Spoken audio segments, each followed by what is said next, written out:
जय श्री राम, हर हर महादेव। आप देख रहे हैं बीएचपी न्यूज हिमालय की आवाज अपने मित्रों प्रकाश केदारखंडी के साथ। और आज एक बेहतरीन शख्सियत मेरे सम्मुख मौजूद है।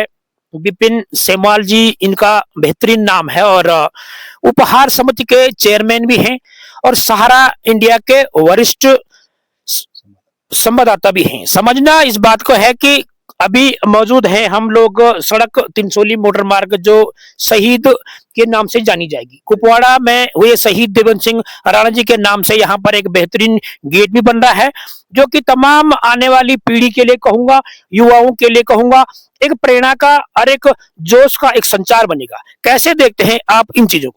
जी, बिल्कुल सही बात है। ये तो सरकार की बहुत अच्छी केंद्र सरकार की जो पॉलिसी है कि कोई अगर हमारा सैनिक शहीद होता है तो उसके परिजनों को न केवल मुआवजा दिया जाता है, बल्कि इस तरह के चाहे पेट्रोल पंप हो या स्मृति द्वार हो या कुछ इस तरह से जो है वो उस शहीद की स्मृति में आवंटित किया जाता है। और ये बहुत अच्छी पहल है ताकि उस शहीद की यादों को चिरंतन साथ रखें। ये बहुत अच्छी पहल है केंद्र सरकार की। और यहाँ पे भी तिनसोली में जो शहीद हुए हैं, कुपवाड़ा में शहीद देवेंद्र सिंह जी, तो उनके द्वारा भी जो है यहाँ पे हालांकि थोड़ा लंबा वक्त लग गया 3-4 साल का, लेकिन उसके बावजूद भी सरकार चेती है और प्रशासन द्वारा यहाँ पे एक भव्य गेट का निर्माण किया जाता है उनकी स्मृति में।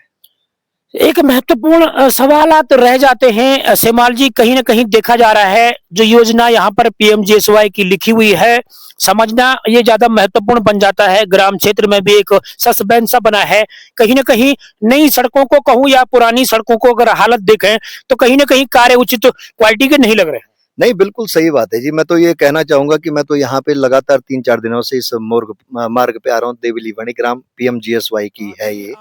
और हालाँकि इस क्षेत्र में मैंने सुना है कि पूरा एक मुख्यमंत्री द्वारा इस गाँव को गोद भी लिया गया था। तो ये पता ही नहीं चला कि अगर 10-12 वर्ष गुजरने के बाद भी ये गाँव गोद ही में खेल रहा क्या? ये बड़ा नहीं हुआ है। तो एक यक्ष प्रश्न है हमारे सामने और हमारे प्रशासन के सामने है। तो ऐसे में मैं यही कहना चाहूँगा कि ये विभागीय लापरवाही। देखिए, सरकार चाहे उत्तराखंड शासन हो, केंद्र सरकार हो, कोई भी विभाग हो, पैसा बजट पूरा आता है। लेकिन यहाँ तक पहुँचते-पहुँचते जो बंदरबाट होती है, चाहे मैं प्रशासनिक अधिकारियों को कहूँ या फिर संबंधित मंत्री-संत्रियों को कहूँ, तो उनके द्वारा पहले ही वो कमीशनखोरी के चलते जो है आप देख लीजिए पूरा देवली भणिग्राम मार्ग, तिनसोली मार्ग, क्षतिग्रस्त देवली भणिग्राम मार्ग। और यहाँ पे जो आप दिखाएँगे शायद इस मार्ग को, तो 2-3 दिनों से मैं यहीं पे बैठा हूँ, थोड़ा एक कार्य भी चल रहा है मेरा यहाँ पे, तो लगभग 2 दिनों में 13 लोग गिर के चोटिल हो चुके हैं दोपहिया वाहन। तो ये बहुत खतरनाक चीज़ है। कई बार इस बाबत क्षेत्रीय लोगों द्वारा, जो जनप्रतिनिधि है उनके द्वारा संबंधित विभाग को अवगत भी कराया गया है, बावजूद इसके उनके कानों में जूं तक नहीं रेंग रही है। शायद मुझे ये लग रहा है कि आगामी दिनों में वो किसी बड़ी दुर्घटना के स्वागत के लिए बैठे हैं प्रशासन, मुझे ये लगता है जी। तो जिस प्रकार से आपने देखा है आगे की जो सड़क की कंडीशन है उसको भी मैं जरूर दर्शाऊंगा इस वीडियो के माध्यम से, और इस पर अपने विचार क्षेत्रीय लोग या तमाम यहाँ के रेवसु लोग इस पर जरूर अपना निर्णय भी दें और इस पर जरूर अपने विचारों को रखें। क्योंकि सेमवाल जी आज हमारे गुप्तकाशी क्षेत्र से आते हैं और एक बेहतरीन कलाकृति के रूप में भी व्यंग्यात्मक तौर पर भी कहूँ तो काफी प्रसिद्ध है और बहुत ज्यादा सुप्रसिद्ध है। तो इस पर कैसे ये प्रेरणा मिलती है आपको? क्योंकि देख रहा हूं मैं काफी दिनों से अपना तमाम जानकारियों को लेकर सबकी जो है कि सेवा सत्कार करने के बाद ये टाइम मिलता कैसे आपको? जी, बहुत-बहुत धन्यवाद। असल में मुझे लगता है कि रुलाने के लिए पूरी दुनिया बैठी हुई है। आप किसी राह चलते व्यक्ति को थप्पड़ मार लीजिए, अनर्गल गाली-गलौज कर दीजिए, वो रोलेगा।